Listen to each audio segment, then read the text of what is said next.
Real Estate Coaching Radio, America's #1 trusted resource for realtors who demand authentic, real-time coaching. Starring award-winning real estate coaches Tim and Julie Harris. Get ready for unfiltered, full-strength honesty about what is truly working to get you into action and make you money in this new real estate boom. Now to our hosts, Tim and Julie Harris. Welcome back to Real Estate Coaching Radio. We are your humble hosts, broadcasting live from lovely Austin, Texas, Tim and Julie Harris. Julie, my dear, welcome to today's radio show. Thank you. It's great to be here. It's going to be a fantastic show. It is. I am still bouncing off the walls, excited about the fact that it's January. I love this time of year, and I know you do, Jules, as well, and I know all of our top coaching clients do, because it's so exciting what's happening in the markets across the country. But also, it's fun to think that, okay, I've got a new year to kind of, do what I did last year, and then at the same time do the things I wanted to do last year. So I'm sharing with you guys our own personal mindset and the mindset of the top producing agents in the country, and I'm really hoping that you're absorbing what we're saying, because I know so many of you, especially those of you who are not our coaching clients, I know so many of you guys are suffering from feeling overwhelmed, feeling intimidated, procrastinating. A lot of you guys are saying, well, I'm going to wait until, say, the tulips start coming out of the ground before I actually start getting back to work. And I'm getting ready to get started, and I'm getting my marketing ready, and I'm working on my website. I'm going to think about doing this and think about doing that. In other words, you're in this holding pattern. So I'm going to share with you guys a story, and this is a story our coaching clients have heard me say a million times, but it really is great at describing momentum. So here's how it works. I want you guys to have the visualization that and all of you have been in this situation, this should be relatively easy. I know a lot of you guys listen to us while you're having lunch or you're driving or, whatever. I mean, 100,000 of you listen to us on a regular basis. This is the #1 podcast, #1 radio show for agents out there. So I'm trying to keep in mind that some of you are not necessarily as focused as you need to be for the sake of learning. But here's the story.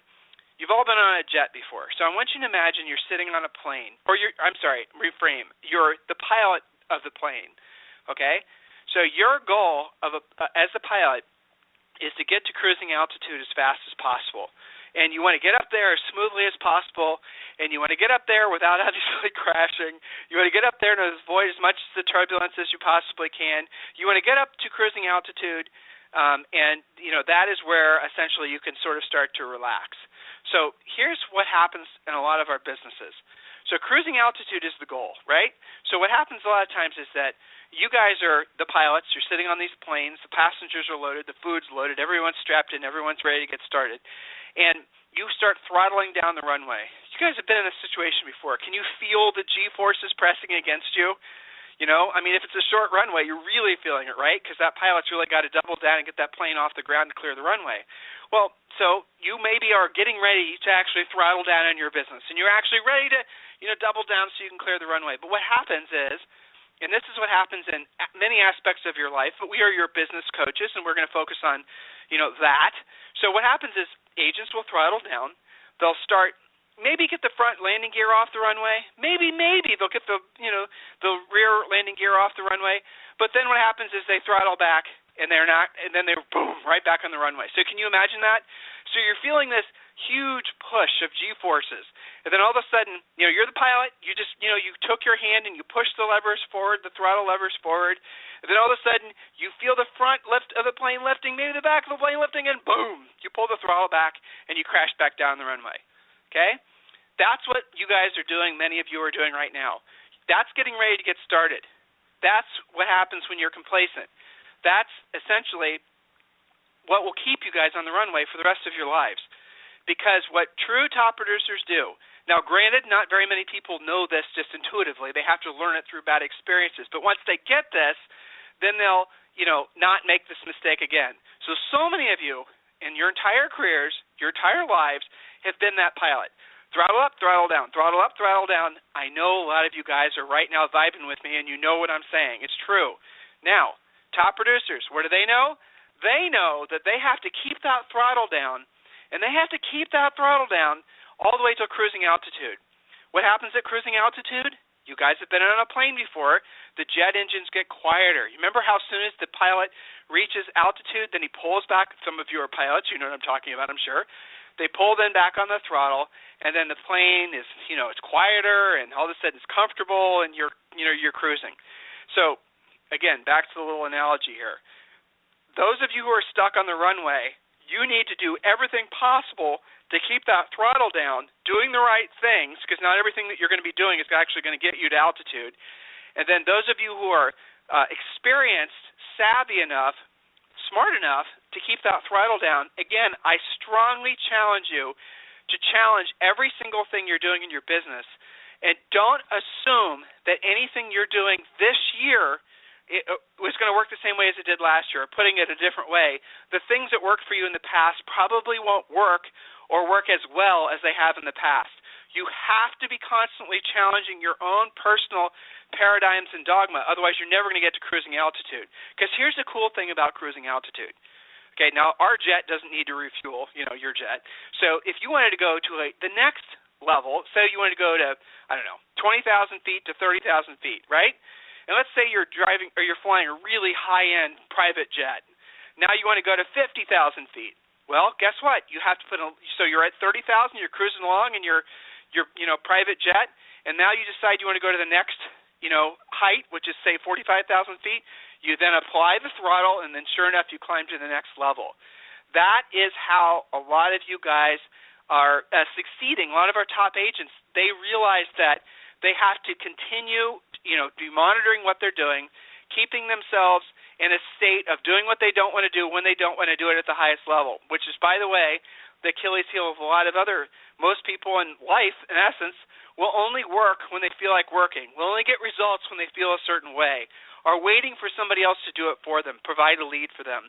They are absolutely positively fighting internally with the idea that long-term, ever-increasing success, getting to cruising altitude and then going to the next level, it's about keeping that throttle on consistently. And what that means in real life, to make it practical, is, again, doing what you don't want to do. Let's say it's calling your centers of influence and past clients. Let's say it's working when it's crappy outside. Let's say it's working when you don't feel like it. Let's say it's calling a for sale by owner, knocking on the for sale by owner's door. Let's say it's basically going on a listing, whatever it is. Let's say it's calling all your leads back. Let's say it's pre-qualifying using all the questions. Whatever it is that you're resisting doing what you don't want to do, okay, when you don't want to do it, let's be honest. How often do you actually feel like working, right? How often do you actually feel like picking up the phone or, driving by a FSBO and knocking on the door? How often do you actually feel like doing that? Close to never would be the right answer. Wouldn't everyone agree? So if you're wanting to... I was laughing at your list. Not that any of those feelings ever happen out there in the marketplace every single day of your life. You and I sold between 100 and 200 homes for almost 10 years in a row. And I promise every listener, we sold 105 homes our first year. We were basically right out of college in our 20s. And I promise you, there wasn't a single one of those sellers or those buyers that we wouldn't have rather had, basically not worked with. I mean, because there's always something you'd rather do. You can work on your marketing. Yeah. I'm going to work on my website. I'm going to go to a real estate meeting, Sleep in. I'm going to go and I'm going to sleep in. Hey, but you have to be okay with doing what you don't want to do when you don't want to do it at the highest level. Not 12 hours a day, for maybe 3 or 4 hours a day. That is what it takes to get to cruising altitude. And when you're cruising altitude, guys, I promise you things become easier. So Julie, at cruising altitude, and you are probably, I think, one of the best coaches, if not the best coach in the nation. You coach, well, you and I both coach, but you coach certainly a lot of agents who are making $3, $4, $5 million a year in personal revenue. Mm-hmm. What is it that when they're at cruising altitude, how is that different than when they're climbing to cruising altitude? How much is it better? Oh, it's so much better. It's so counterintuitive, though, because of the whole taking off and re-landing on the runway and never really getting up there. That's so much harder than being at cruising altitude. And cruising altitude, of course, is when you have the number of listings necessary to drive the rest of your business the direction it needs to go to meet or exceed your goals. So a lot of agents will use that as an excuse. Well, I got 4 listings right now, and 2 of them are driving me crazy. Why would I want 10? Well, that kind of comment and that kind of thought process is landing the plane back on the runway. You're using that as an excuse when, in fact, and I realize it's very counterintuitive, and I feel your pain on that. But remember, when you generate more business, you don't have to tolerate, more difficult type of business. You can cut sellers loose who aren't motivated, and won't reduce their price and keep on wanting you to do marketing. You have that freedom when you have a multitude of listings instead of not enough, which makes you feel desperate to keep every last one you've got. So, yeah, being at cruising altitude actually, really, honest to God, is smooth sailing. It's kind of funny. It's easier. It is easier. It's so much easier. I always go back to what Rory used to say. It doesn't matter what your issue is in real estate. The answer is get more listings. That's the essence of it. But you've got to make yourself do it. That's the hard part. Right, doing what you don't want to do when you don't want to do it at the highest level. So if you think about, for example, the whole plane thing, right? So then we can get back to our notes for today's radio show. And I think, Julie, you might have a story or some comments. By the way, guys, we love your emails. We love it when you guys reach out to us and give us show suggestions. Some of you, I listen and we read the emails. And if you guys have a criticism that's, we can think will benefit the quality of the show, then we're obviously going to listen and we're going to apply it. So feel free to email me directly at tim@timandjulieharris.com or julie@timandjulieharris.com. And anytime. And remember, guys, Julie, don't let me forget to tell them how they can get their business plan, because a lot of them are asking me about that. I need to say it slower so they can write it down. Well, here it is. Write this down, guys. Free coaching calls is plural, for agents is plural.com, right? Free coaching calls for agents.com. When you request a free coaching call, you'll get copies of the Real Estate Treasure Map, which is our fill-in-the-blank business plan. You guys are going to love it. And you're also going to get Think and Grow Rich for Real Estate. It's Napoleon Hill's book updated by us for the real estate industry. So grab both of those books and you get them free when you request a free coaching call. So let's finish up the plane thing so you guys can kind of have a whole visualization. The reason it's less work when you're cruising altitude is like the plane, you have momentum. Like the plane, you're going fast enough that you can actually pull back on the throttle. You will personally use less energy when you're cruising altitude. When you see those top producers in your marketplace, those top producers that you are jealous of in a lot of cases, or a lot of you are those top producers and you want to maintain that level, the reason that they're there, nobody gave them anything. For the most part, they had to learn to accept the fact that long-term, ever-increasing success comes from doing what you don't want to do when you don't want to do it at the highest level. They know that. Now, they couldn't verbalize it like I just said. They wouldn't be able to say something snappy like that. But if you were to talk to them, listen to the interviews we've done with a lot of these guys on our radio show, this radio show, when you listen to the past shows, and you can get those by going to Inman.com or you can go to realestatecoachingradio.com, you'll hear that oftentimes they will tell you straight up, I did things I didn't want to do. I worked when I didn't want to work. I had to take appointments I didn't want to take. I had to talk to people I didn't want to talk to. In other words, they did what they didn't want to do when they didn't want to do it at the highest level. And now I'm at this cruising altitude. It's easier. So that means that you will get folks calling you to list their homes. That means that you will get in your voicemail sellers saying, you sold so-and-so's house, come list mine, and you won't be competing. You will transcend the normal competitive, stuff that most agents are basically having to deal with every day, because you will be by yourself at this cruising altitude, you and your small staff, and it's going to be magnificent. Please believe that you can get there, and please know that it really is a billion times better than having to be in this constant ebb and flow, back and forth, ups and downs in your cash flow, going from tremendous excitement to tremendous fear. That's because you're pulling back and forth on the throttle and you're never clearing the runway. Does that make sense, Jules? It totally makes sense. I had this vision of, the pilot taking a little nap during takeoff and then waking up, oh my God, I've got to put this back down. So that's how a lot of agents operate. And you had asked for a shout-out. I wanted to give a special shout-out to Sarah Gibson in Paducah, Kentucky. She's a great example of someone who's consistently building listing inventory, who gets this whole airplane analogy.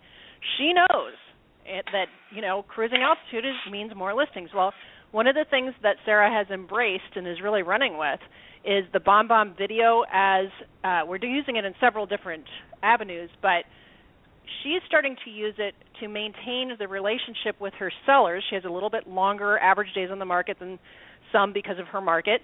So you got to maintain that relationship long enough to be the one who sells it. Knowing that she's got a lot of price reduction conversations that are going to be required, she's going to send BombBomb videos one every other week to her sellers, not always, a market analysis of having to drop your price, but we're alternating a nice positive message like, how to prepare your house in, no time flat so you can allow all showings, something positive and fun. And then the next week we'll talk about market conditions, ramping them up for her phone call to get the price reduction.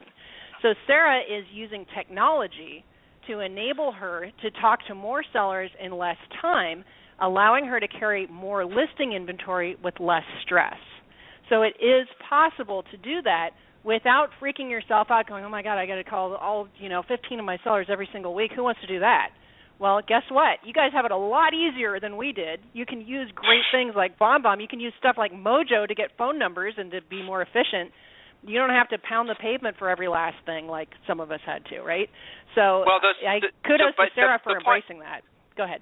Yes, exactly. But so it's putting all those pieces together, like what Sarah created, and she was fearful of how am I going to take care of more sellers, and her coach and her work together to create a system. And you're talking about a system that, let's be honest, was mostly passive. It was a set and forget type system to take care of her sellers. That is part of getting to cruising altitude. Things start getting easier. So fight like hell to make this your best year ever. Okay? Make it so that no matter what, no one's going to stand, especially you, because if we're being honest, you are the reason that you're not accomplishing what you want to accomplish in your life. You're the reason that you didn't go to the gym today or whatever your specific goal was. You're the reason that you haven't saved up enough money to pay your house off. Nobody else. You can't blame politics. You can't blame interest rates. Well, you can try, but it's not their fault. You can try. Right. You can try, but really what you're doing if you act like that is you're basically making it so you'll never accomplish anything. And trust me when I tell you, and you already know this is true, right? Everybody's going to reinforce you being complacent. Everybody will, and reinforce you not changing. Everybody's going to reinforce you staying in the struggle mode, staying on that runway, throttling up and throttling down. Everyone in your world is going to reinforce you not becoming the better version of you. You know that's true. So, at the end of the day, your success, what happens in your life, the good and the bad, the beautiful and the ugly, it's all because of you. You are in control of all of it. You really, truly are. That's a mindset thing that's very powerful. I beg all of you to treat this year as the gift that it is and make it, frankly, the best year of your life. Help us, let us help you get there.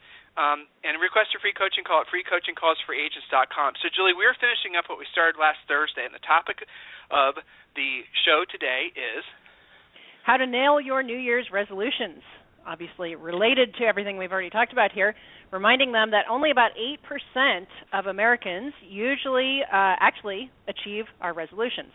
Well, why is that? Because they lack a plan. This is also a great reason for you to have a coach holding you accountable to that. So, again, referring back to last week's start of this call, it's called How to Nail Your New Year's Resolution. So we're going to round out point number 4 and 5, and that will be all 5 points. So if you missed 1 through 3, go catch them from a previous show. So point number 4, actually follow your schedule. How many of you guys said, this is the year of time management, I'm actually going to get on top of that, I'm actually going to follow my schedule? Well, the key to this, remember we're talking about turning a resolution into a goal. A goal has an action plan, which means you will be part of the 8% who actually achieves what you set out to achieve. Actually follow your schedule. The key to this is following a few simple disciplines. A media-free morning, which means you don't watch the news, you don't look at news online, and you don't get sucked into media drama. That's easy to shut that off starting now.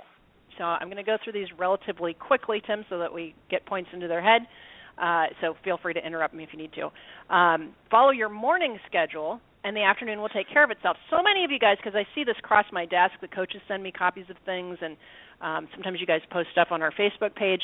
So many of you have these just crazy detailed schedules that I don't think anybody could follow, from 9 to 9:10. Who tracks in 10-minute increments?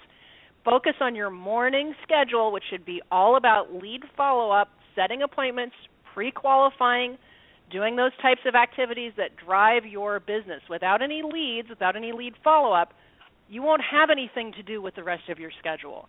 So instead, embrace your morning. Miracle Morning is a great book. A lot of you guys have embraced that. But follow your morning schedule, and the afternoon will take care of itself. Why is that? Because when you're doing your lead follow-up, your prospecting, your outbound calls, your follow-up, the result of that should be appointments, which you put in the afternoon. So don't worry so much about the afternoon. Just focus on the time between when you open your eyes and when you eat lunch. Control that first, and everything else falls into place. The morning, again, is for lead follow-up and lead generation.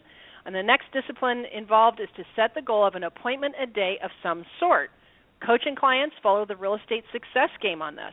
An appointment a day of some sort. I always say an appointment a day keeps being broke away. But, in fact, it does a lot more than that. That's just on a very basic level.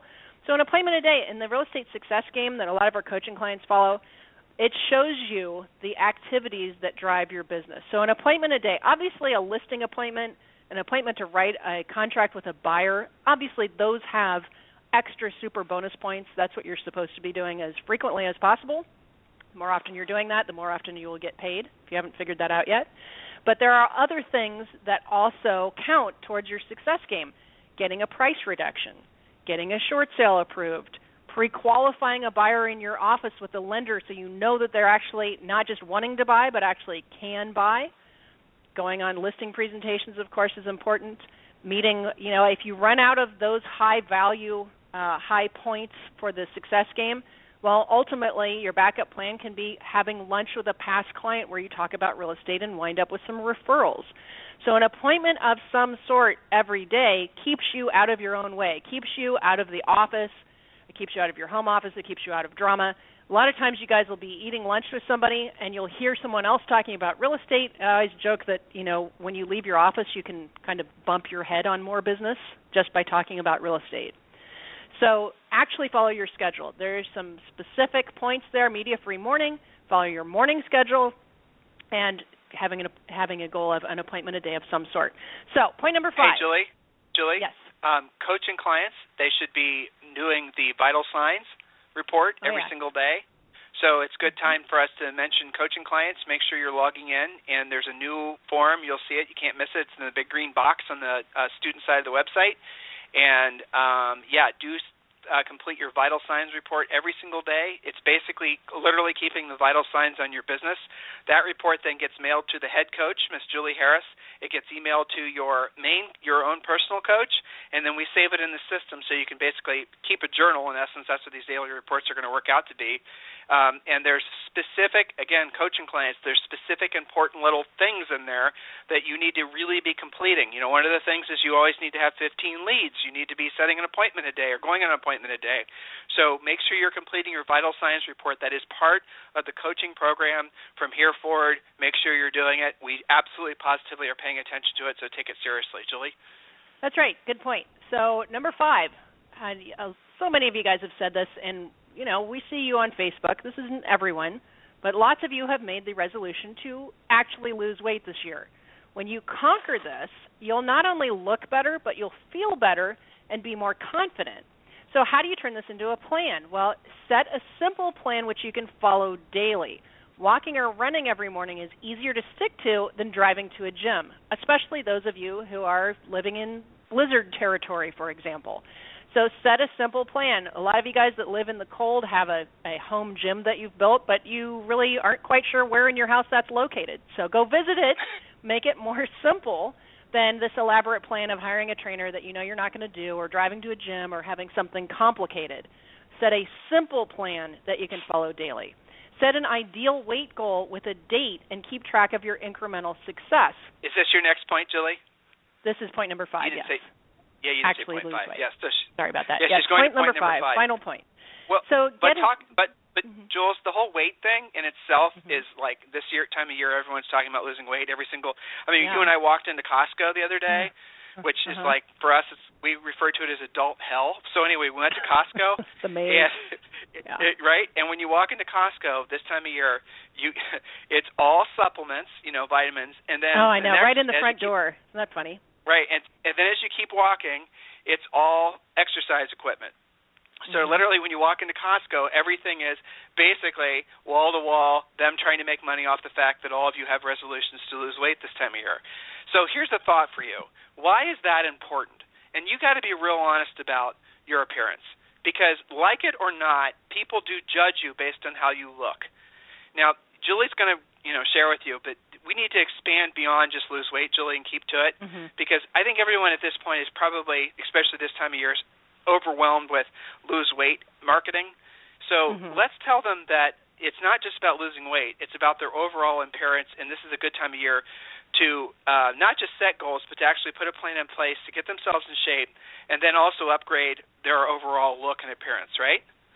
That's right, and we did a show sometime last year called Moments of Truth, which would be good to refer to because this is one of those moments of truth. It is true, even though you don't want to believe it and you don't really want to succumb to the fact that, people make a snap judgment about you based on your appearance. Well, you can fight that thought all you want to, but it's still going to remain a fact. And, in fact, you do it yourself with other people. So let's just accept that is what people do. It's a snapshot in time. When you walk in that door for a listing presentation, they have already made a judgment looking out their front window at you walking up the steps. Go ahead. Look at the presidential candidates that are running right now, okay, just on the Republican side, just for the sake of conversation. Chris Christie probably, is a brilliant everything. I don't know what your opinion is, political, whatever, okay?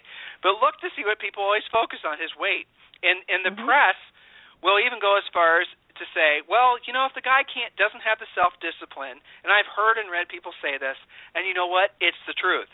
If Chris Christie doesn't have the self-discipline not to eat, not to basically reward himself with food, doesn't that sort of maybe indicate that he doesn't necessarily have the level of self-discipline that we'd want him to have as president? So I was watching the last Republican debate, and those are just great entertainment, are they not? So here's what Chris Christie was doing. Every time he would talk, after he said something, and it wasn't even, it could be something short, it could be something long-winded, doesn't matter. He would reward himself with a drink of something that he had underneath his podium. So when you watch the next Republican debate, which I think is on, next couple days, actually it might be on today. I don't remember. So Tuesday. So in any event, if you watch him, and after he answers a question, just as the camera is about to pan away, notice how he's reaching for his glass of whatever. So what he's doing is subconsciously, yes, he's probably thirsty from having just spoken and he's trying to whatever. But what he's really doing subconsciously, probably, I'm not a psychologist, is he's rewarding himself with some sort of food or beverage for having, basically performed. That is, that's a characteristic that a lot of us have because we've got into the habit of treating food, essentially abusing food. And, again, that is something that if you're really wanting to get up to cruising altitude, you have to take that seriously because you're not going to be able to perform at the highest level if you're not physically in good condition. You physically won't have the stamina to do what's necessary for you to get up to cruising altitude.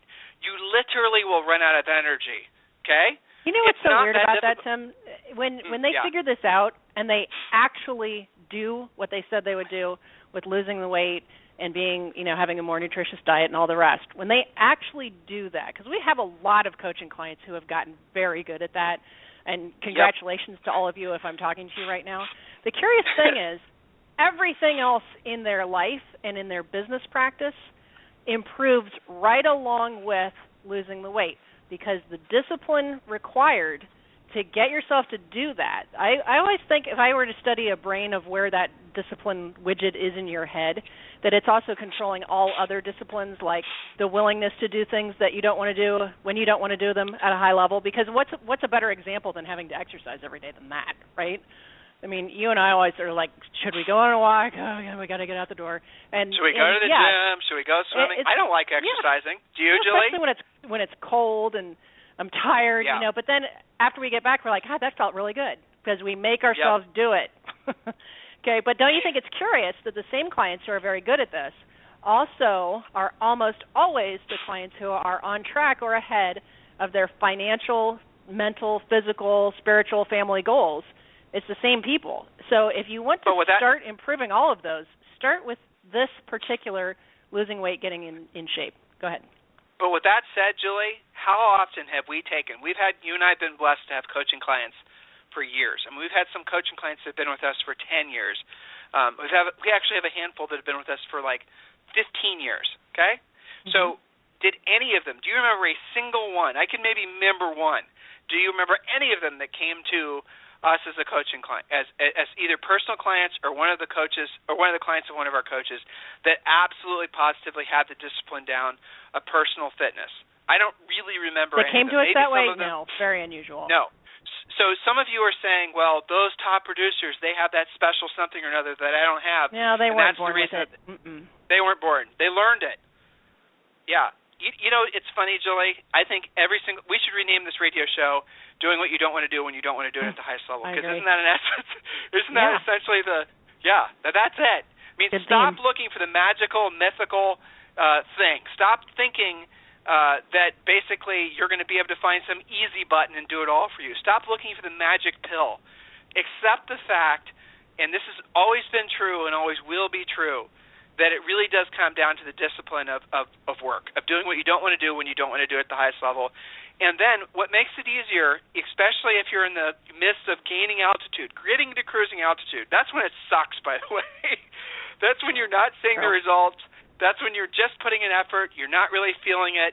You're not really seeing that you're going to get there. Maybe you're having confidence issues. You have people that are trying to make it so you go back to the runway. You have all these types of emotional things, and but when you're in the ascension mode, that's the toughest part, and that's the reason that so many of you crash back down to the runway, because it takes that mindset of doing what you don't want to do when you don't want to do it at the highest level. What makes it easier, here's a little coaching tip for all of you, is don't make it about you. I know that's counterintuitive, but if you start focusing on what's best for the client that's on the other end of the phone or sitting across the table from you. I was on a call with Ben Salem, and he's been a coaching client of mine for 5 or 6 years. Great guy, L.A., just a great, impressive real estate practice.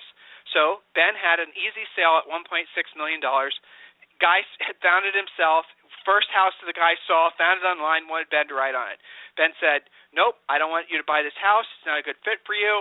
And it wasn't the way Ben described it. It was a horrible property. I mean, literally, it was in this area where there was, well, I won't even give you guys all the details. Let's just assume that Ben was doing the highest ethical thing. The buyer actually got a little mad at him. Dude, this is the house I want to buy. And Ben said, listen, I can find you something better that you'll be happier with your family. Okay? That was Ben not thinking about how easy it would have been to make a commission on $1.6 million in, say, 30 days. That was Ben thinking about what's best for his client. Okay? That's where you guys need to get, that type of mentality. That's where you get to cruising altitude easier and effortlessly. That's what our job is as a coach to help you get there. If there's anything we can ever do for you, please request a free coaching call at freecoachingcallsforagents.com, freecoachingcallsforagents.com. And hey, guys, remember, reach out if you need any help, any suggestions on the show. If any of you guys would like to talk with Julie and I individually about if our company is a good fit for you coaching-wise, you have our email addresses. In the meantime, we'll talk with you on the radio tomorrow. This program has been a presentation by Tim and Julie Harris, Real Estate Coaching. For more information on our real estate coaching and training programs, visit our website at timandjulieharris.com. Remember to tune in weekdays at noon for upcoming shows. And until next time, thank you for listening to Real Estate Coaching Radio with Tim and Julie Harris.